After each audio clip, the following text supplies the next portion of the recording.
I wanted to ask you, because I know that you've been spending so much time with the England camp. What's it been like down there? It's been fantastic. I mean, the players have all come out and talked and expressed themselves. And maybe it's that generation. We see them on social media, the very expressive generation, whether they're talking about the sort of social campaigns that they've been involved in. Also, the football's good. There's a great buzz about it. I mean, everyone talks about the club atmosphere, when they report with England. They do genuinely enjoy reporting, but it actually seems like a family. And I think that's partly, people talk about Southgate's sort of impact on the culture, but actually it's longer term. So 10 years ago, when he was working for the Football Association of Director of Elite Development, he went and basically sort of changed the whole age group setup with England. So they almost play double the amount of games in their teenage years. So under 15s, under 16s, under 17s. It might seem like a small thing, but actually they're spending longer with each other. So like the Phil Foden generation are playing twice as many games and getting to know each other and building those friendships. So even though they've got those club rivalries, they're competing for Champions Leagues and Premier Leagues against each other, they're also good friends, and you see that at senior level. They're none of the cliques that you saw in the so-called golden generation. You haven't got a Manchester United table, you haven't got an Arsenal or Liverpool table. They're all in it together. They've all been playing this game Wolf, which I hear Harry Maguire is very good at calling people out. And again, that sort of bonds it. And you've seen the reaction from the players towards Raheem Sterling, who's such an important person emotionally as well as a footballer within the camp as well, and their support for him as well. So it's definitely a family. Do you think that's really interesting? Do you think that's something then that Gareth has specifically targeted? Well, I think because of Gareth's experience. As a problem beforehand. Definitely. The fear in the shirt, which he went through as a player in '96 and '98, and then sort of latterly, he sort of caught the start of Sven-Göran Eriksson's career. There was so much fear in the shirt, and it doesn't weigh so heavily because for year after year, tournament after tournament, almost decade after decade, we saw these great club players reporting for duty, and we said, why aren't they bringing their club form? We see them, Gerrard dominating Istanbul 2005, Lampard, Terry in Champions Leagues, and they're not doing it for England. And we're saying the players are in there. It's the shirt that's been weighing so heavily. So Southgate, who went through that as a player, such an intelligent individual, he's addressed that. He reduced the tension between, on the media side and the players' side, but particularly with the fans. There was a game in Malta at Valletta when the fans picked up their flags at half-time and said, I've had enough of this team, their heart's not in it. It's 5 years ago, and walked back into town. Okay, there's a lot of things to do in Malta, but that was a key moment for Southgate. He said, right, I've got to rebuild the relations between the dressing room and the terraces, and he did that by getting the players to open up more. So it's been a gradual process, but Southgate's been absolutely key with it. What about, talk to me about some of the other teams, some of the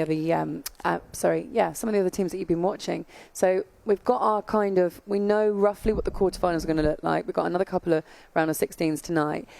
When you look at France and the possibility that England can beat them, do you think that this England side, with that belief and that unity that they've got, has got enough to really beat this world champion side? If Southgate stays bold, if he sticks with the back four, you can just see him, because he occasionally does this, we've seen this in past tournaments, he'll be slightly cautious and say, right, I'm going to go with the back five. Now, there is an argument for playing Kyle Walker as your right-sided of the three centre-halves with Maguire and Stones to his left, and bringing Trippier back in as a right wing-back, almost to double up on Mbappe. Okay. But then you give Griezmann a bit of room. Griezmann is a huge threat to England. The way he picks up the ball and he works through the lines, and then you've got Dembele on the right, and you've obviously got Giroud through the middle. So I just hope that Southgate, and I'm sure he will, goes 4-3-3.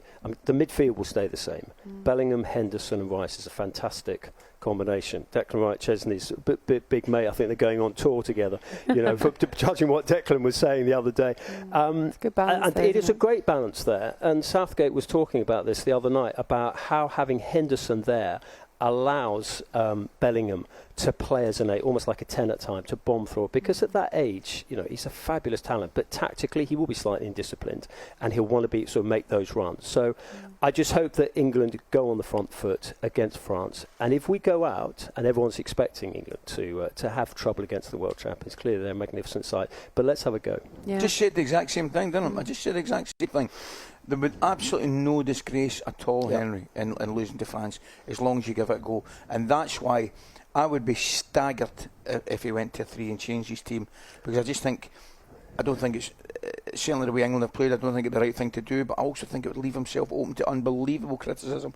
If you lose the game changing it to a 3, I think you've got to go and express yourselves. I agree with you in the middle of the park. For me, Henderson was always going to play the other night there. He just gives them a lovely little balance, and he gives them a security and an organisation.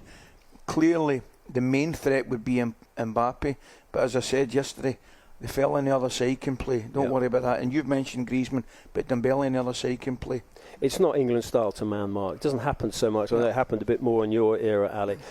But I would say if there's one person you want to man mark in that French team, it's actually Griezmann, because so much of it comes through them. But they won't. They will have Bellingham will try to get close. Henderson, because of his energy and his personality and his leadership and the noise that he generates, will try and get close. And Declan Rice as well will be key to closing down Griezmann. Yeah. Just finally, you got a problem with Brazil dancing? Are you okay about it? Honestly, the world's been locked up. The world's, we've got a cost of living crisis. You've got sort of kids who are trying to get on the property ladder. Just, you've got issues here in this country with migrant workers, with homophobia. You've got issues throughout the world, and a little bit of fun, whether it's Chesney at half-time, whether it's the Brazilians dancing. I mean, okay, I was 7 in 70, but Pelé, the great Pelé, and our thoughts and prayers are with him and his family at this time. Pelé's celebration, leaping into the arms of his teammates. At the same time, the British were sort of shaking hands and sort of nodding, and wandering back to the halfway line. Come on, chaps, let's get on with it. That was the background I came from. Handshake, you called the referee Mister. I think it's fantastic that you see this. Kids will be loving that, the Brazilian thing. And it wasn't being disrespectful to the South Koreans. It was being respectful to their own Brazilian traditions. And if you think you're going to go to the Rio Carnival and just sort of stand around, then Roy Keane and our beloved Jason Cundy have got a surprise in store, because there's a little bit of movement. Just a little bit. Maybe that's what they're scared of. I've got news for you, Henry. I am in total agreement with everything you said. However, I don't think Roy's for changing his mind. No, he's not. But then, Marco Tardelli, from our era growing up. I mean, what would you want Marco Tardelli to do? Just to stand, it's one of the most iconic moments in sport, let alone celebration. That left foot right across you, Marco. More joy, less Roy. No. I want more joy, but I love Roy as well. Roy's great. He's a fantastic pundit, but please, I bet there was dancing at Roy's wedding.